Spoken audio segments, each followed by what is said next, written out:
मुश्किलों से भाग जाना आसान होता है, मुश्किलों से भाग जाना आसान होता है। जिंदगी का हर पहलू इम्तिहान होता है। डरने वालों को मिलता नहीं कुछ भी इस जिंदगी में, और लड़ने वालों के कदमों में जहान होता है। जी हाँ दोस्तों, मैं हूँ आपकी दोस्त काजल, और अभी हमने जो बात सुनी, आइए उसे समझते हैं एक कहानी के द्वारा और छेड़ते हैं एक छोटी सी बात चाय के साथ।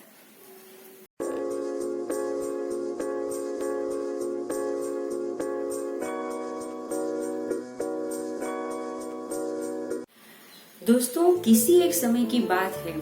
एक गांव में एक छोटा सा व्यापारी रहता था। उसका नाम रवि था। रवि का परिवार भी बहुत छोटा था। परिवार में सिर्फ 2 ही जन थे, वो खुद और उसकी एक बहुत प्यारी सी बेटी तानिया। तानिया अभी सयानी हो गई थी, और सयानी होने के साथ साथ समझदार भी हो गई थी। रवि खुद की जिंदगी चला सके, घर के खर्चे निकाल सके, उतना व्यापार तो कर ही लेता था।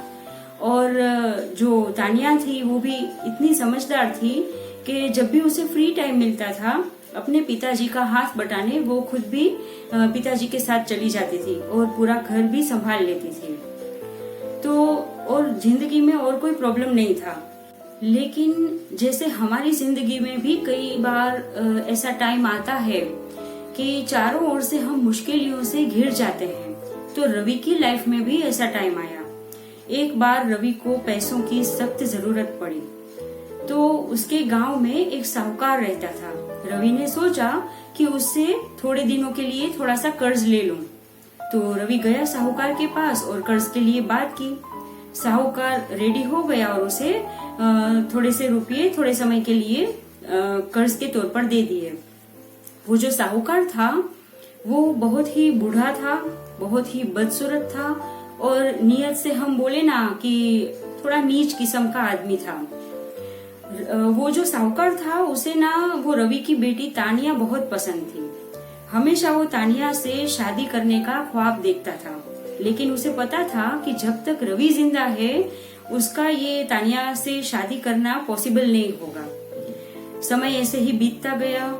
रवि व्यापार में अच्छा करने के लिए हमेशा ट्राई करता रहता था, लेकिन उसके जो हालात थे वो सुधर नहीं रहे थे।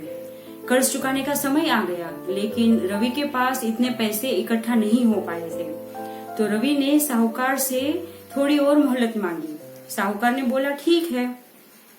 फिर से वो ही बात हुई, फिर से समय पूरा हो गया, और इस बार भी रवि जो था वो इतने पैसे इकट्ठा नहीं कर पाया। साहूकार एक दिन रवि के घर पहुंच गया कर्ज वसूलने के लिए। रवि जो था उसने बहुत अच्छे से साहूकार का आदर सत्कार किया और चाय पानी पिलाया, और दोनों बैठे। उसके सामने बैठते वो जो रवि था वो बहुत ही लज्जित महसूस कर रहा था, क्योंकि इस बार भी उसके पास पैसे नहीं थे। धीरे से साहूकार ने कर्ज की बात छेड़ी। रवि ने बताया कि अभी भी मेरे पास इतने पैसे इकट्ठा नहीं हो पाए हैं, क्या करूं, समय बहुत ही खराब चल रहा है। तो साहूकार ने बताया कि तुम्हारे जो हालात हैं, तुम्हारी जो स्थिति है, तुम्हें ना देखकर मुझे बहुत तरस आ रहा है। अगर मेरी मानो, मेरी बात सुनो, तो तुम्हारा ये जो खराब टाइम चल रहा है ये ठीक करने का मेरे पास ना एक उपाय है। रवि ने बताया कि क्या उपाय है, मैं भी सुनना चाहूंगा। साहूकार ने बताया कि देखो, अगर तुम मेरी बात मानो तो मैं तुम्हारा ये जो कर्ज है वो रद्द कर सकता हूँ। तो रवि ने बताया कि वो कैसे। तो साहूकार ने बताया कि इसके लिए ना मेरी एक शर्त है। रवि ने बताया कि शर्त बताइए। साहूकार बोला कि इसके लिए ना हम एक खेल खेलेंगे, और वो खेल हमारे साथ तानिया भी खेलेगी। रवि ने आगे सुना, और साहूकार ने बताया कि मैं एक थैली लूंगा, थैली में 2 पत्थर रखूंगा, एक काला और एक सफेद। तानिया को क्या करना है कि थैली में से कोई एक पत्थर निकालना है। अगर पत्थर काला निकला तो तुम्हारा कर्ज बिल्कुल माफ किया जाएगा, लेकिन तानिया को मुझसे शादी करनी पड़ेगी। और अगर पत्थर सफेद निकला तो तुम्हारा कर्ज भी माफ किया जाएगा, और तानिया को मुझसे शादी करने की भी कोई जरूरत नहीं रहेगी। ये सुनकर वो जो रवि था वो बिल्कुल धर्म संकट में फंस गया, कुछ बोल ही नहीं पा रहा था।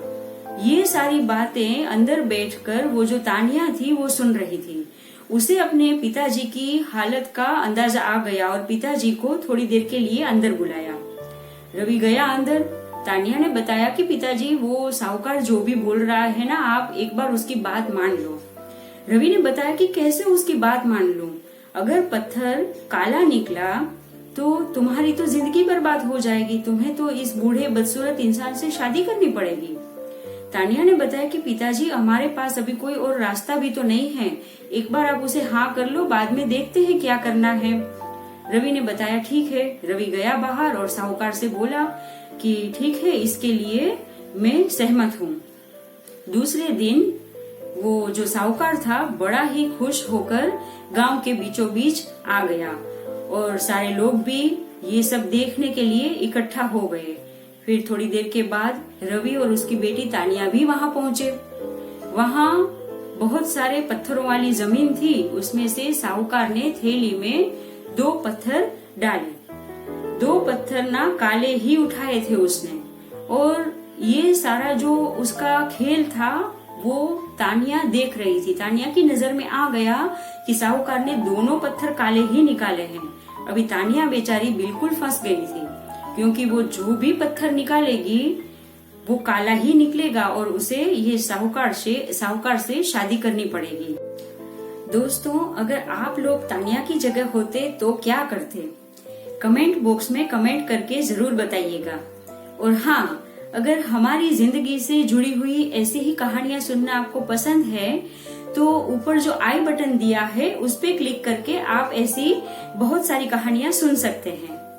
तानिया ने थोड़ा धैर्य रख के सोचा कि उसके पास कौन कौन से ऑप्शन हैं। उसे 3 ऑप्शन दिखाई दिए। एक तो वो थैली में से पत्थर निकालने के लिए बिल्कुल ही मना कर दे। दूसरा ऑप्शन उसे ये दिखाई दिया कि वो दोनों ही पत्थर निकाले और वो जो साहूकार था उसका भांडा फोड़ दे।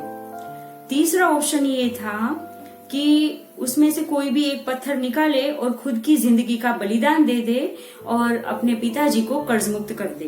तानिया ने थोड़ा और सोचा और उसे लगा कि उसमें से जो 2 ऑप्शन है उसमें तो पिताजी का कर्ज माफ होगा नहीं, और जो बाकी बचा एक ऑप्शन है उसमें उसकी जिंदगी बर्बाद हो जाएगी।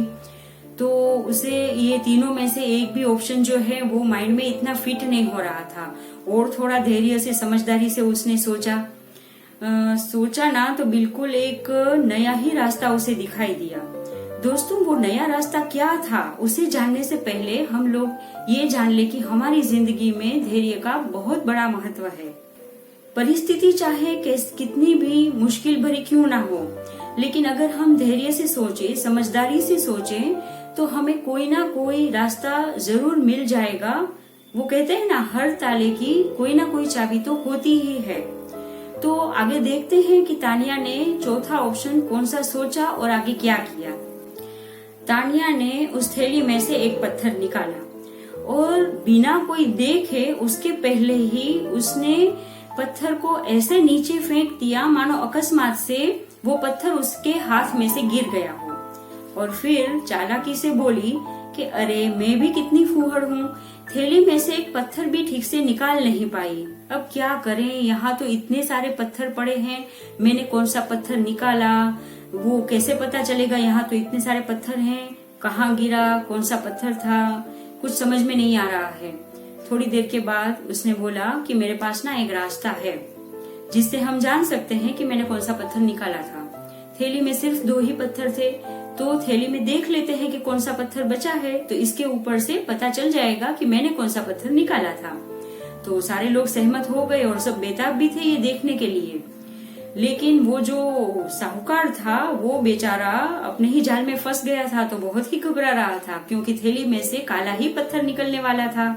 लेकिन वो कुछ कर भी तो नहीं सकता था, अगर वो कुछ बोलता तो वो खुद का ही भांडा फोड़ देता वो।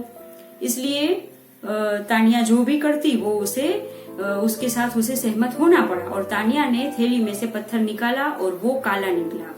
तो सबके सामने ये बात साबित हो गई कि तानिया ने सफेद पत्थर ही निकाला था और वो ही गिर गया होगा। तो इस तरह तानिया ने न सिर्फ अपनी जिंदगी बचाई लेकिन अपने पिताजी को भी कर्ज मुक्त करवा दिया। तो ये कहानी से हमें सीख मिलती है कि परिस्थिति चाहे कितने भी मुश्किल भरी क्यों ना हो, लेकिन अगर हम धैर्य से सोचें, समझदारी से सोचें, कुछ आउट ऑफ द बॉक्स सोचें जैसे तानिया ने सोचा, तो कोई ना कोई बेस्ट रास्ता हमें मिल ही जाएगा।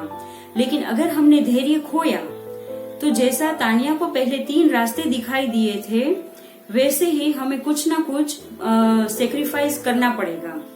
तो धैर्य से इसलिए सोचना चाहिए कि हम अपने मुश्किल हालातों से अच्छे उसे मैनेज करके उसमें से निकल सके। दूसरी ये बात हमें सीखने को मिलती है कि तानिया जो थी वो समझदार थी और उसे उसकी वो जो क्वालिटी थी, उसकी जो अच्छाई थी, उसका उसने बखूबी उपयोग किया। हम भी अपनी अच्छाइयों का, अपनी क्वालिटीज का बखूबी उपयोग कर सकते हैं, लेकिन कब? जब हम उससे अवेयर होंगे तब। तो मुश्किल भरी स्थितियों में हमें नेगेटिव ना सोचकर हम में कौन कौन सी क्वालिटीज हैं, अच्छी बातें जो हैं, वो सब हमें सोचना है, उसके ऊपर हमें कंसंट्रेट करना है, उसके बारे में हमें प्राउड फील करना है ताकि उसका बखूबी उपयोग कर सके। और जैसे तानिया खुद बची और पिताजी को भी बचाया, वैसे हम भी किसी भी हालात से बाहर निकल सके।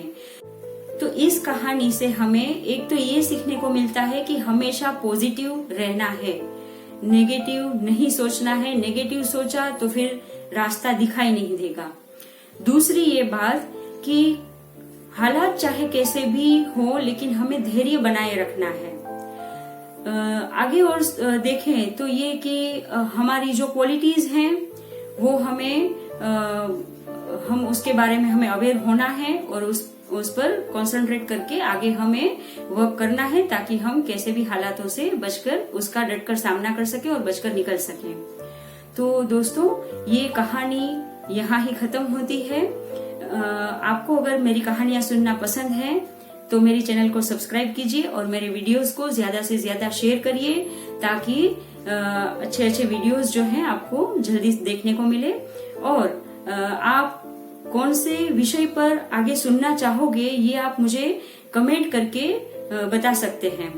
तो मिलते हैं अगले वीडियो में, तब तक अलविदा।